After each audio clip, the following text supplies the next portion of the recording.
allumage des buzzers de Dominique, de Thomas, de Julien, de Claude.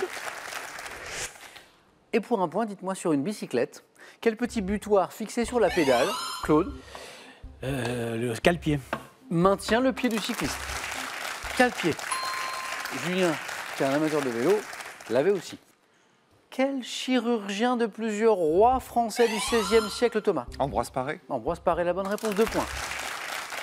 Est traditionnellement considéré comme le père de la chirurgie moderne, Ambroise Paré. Quel est cet écureuil volant?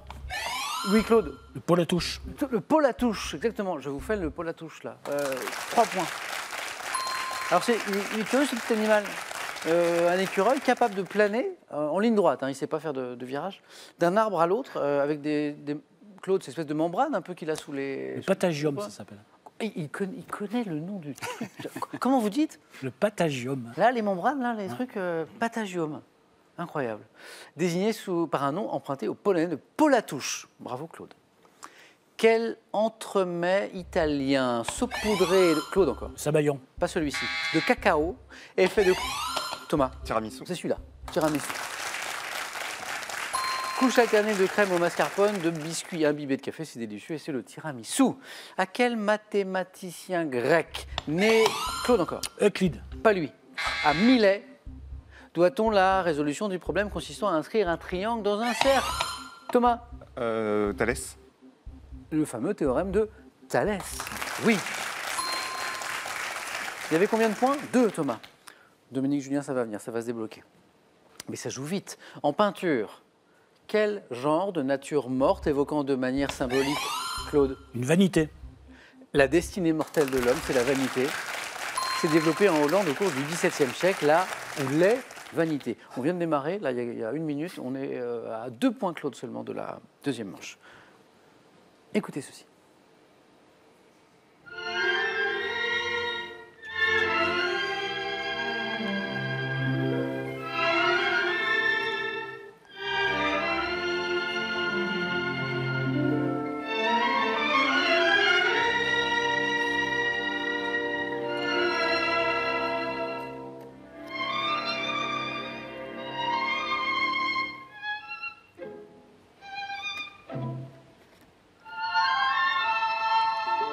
Explication et question. Ça, c'est un extrait de la bande originale des Feux de la Rampe, composé par Charlie Chaplin lui-même. Et on lui a d'ailleurs décerné un Oscar pour cette musique en 1973. Cependant, lors de quelle décennie marquée aux États-Unis, Claude? Les années 50. Par le macartisme. Les années 50 est la bonne réponse. Avait-il réalisé ce film Les Feux de la Rampe? Alors, macartisme, on se souvient que Charlie Chaplin avait été accusé de sympathie communiste à l'époque. Vous vous souvenez de cette période si particulière, si troublée. Il a été contraint de s'exiler en Europe dans ces années 50 que nous évoquions. Et le film n'est donc sorti que 20 ans plus tard aux États-Unis, d'où la question. Claude, encore un point, et vous êtes en deuxième manche aux 4 à la suite. Quel est ce mot désignant dans la mythologie scandinave une créature difforme? Claude. Un gnome. Non. Malveillante, qu'on utilise en parlant d'un internaute qui perturbe un débat. Thomas. Ox. Non.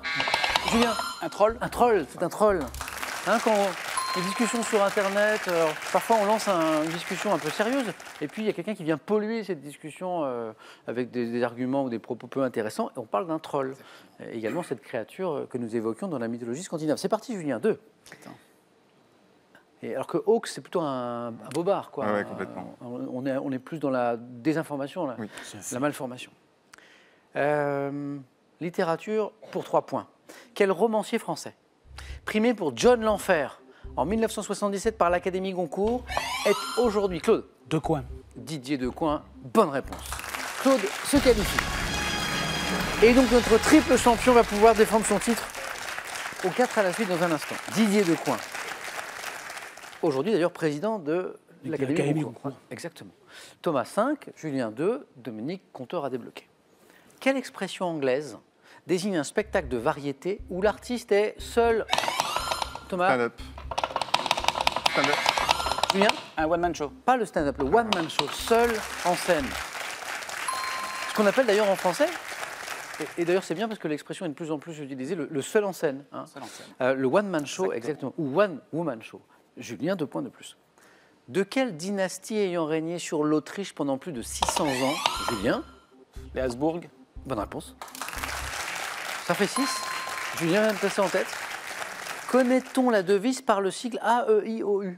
AEIOU, ce Austria. sigle dont il existait plusieurs versions en latin ou en allemand, signifiait... Austria, Est Imperium, quelque chose comme ça. C'est ça. Il revient à l'Autriche de régner sur tout l'univers. AEIOU. Ah bah, moi, à la maison, quand je sèche sur un truc, je prends mon téléphone, j'appelle Claude. Oui, voilà, exactement. Parfois au milieu de la nuit. Claude, dites-moi, le Paul à touche, là, vous savez, comment ça s'appelle 6, 5, Dominique, ça va venir. Les Habsbourg, oui. Dans le commerce, quelle opération consiste à dénombrer les marchandises et les stocks? Thomas, L'inventaire. c'est faire l'inventaire. Les stocks d'un magasin. C'est Thomas qui passe en tête. On voyage et on cherche le nom de ce massif granitique des Pyrénées, dominant le Roussillon, culminant à 2784 mètres, Thomas. Le Canigou. C'est le mont Canigou. Thomas, vous êtes en deuxième manche. Le mont Canigou. Je range un peu mon bureau. J'ai 2 places de prise et on joue pour 3 points. Julien n'a besoin que d'une bonne réponse. Dominique, rien n'est joué. À 3 points, ça peut aller très très vite. Donc le Canigou, c'est bon. Quel est maintenant ce tricot avec ou sans manche dont le nom est issu de l'anglais signifiant tirer au-dessus? Dominique? Un cardigan? Non. Tirer au-dessus qui peut être à col V ou à col roulé. Un pull. Bonne réponse. Pull au vert. Pull ou pull au vert? Mais pull, bah c'est bon, Julien. Qualifié. Bah Dominique? J'ai participé. Oui, comme disait le baron de Coubertin, c'est oui, vous avez raison, vous avez raison. Bon bah Dominique, moi je vous dis à la prochaine. Ben, j'espère. Bon, oui, bien sûr, à très très bientôt. Merci. Bon retour, et voici pour vous. Lexibook vous offre le Lexibook Interpretor, le premier traducteur vocal instantané, et la Lexibook tablette tactile avec clavier pour rester connecté à vos proches. Apprécier des œuvres d'art n'est pas toujours chose aisée. Alors, pour mieux les comprendre, laissez-vous conter l'histoire de celles qui ont marqué l'histoire de l'art international, mais aussi de celles qui ont été de véritables énigmes. Donc 4 à la suite maintenant. Mais d'abord, une question sympa pour vous faire gagner 5 000 € par mois pendant 3 mois. Quel est ce héros d'une série télévisée diffusée dès 1971 qui est surnommé le Gentleman Cambrioleur? 1. Arsène, le malin de Arsène Lupin. 3243 pour le téléphone, par SMS 1 ou 2 au 7 10 20. Tirage au sort parmi les bonnes réponses. C'est parti pour le 4 à la suite.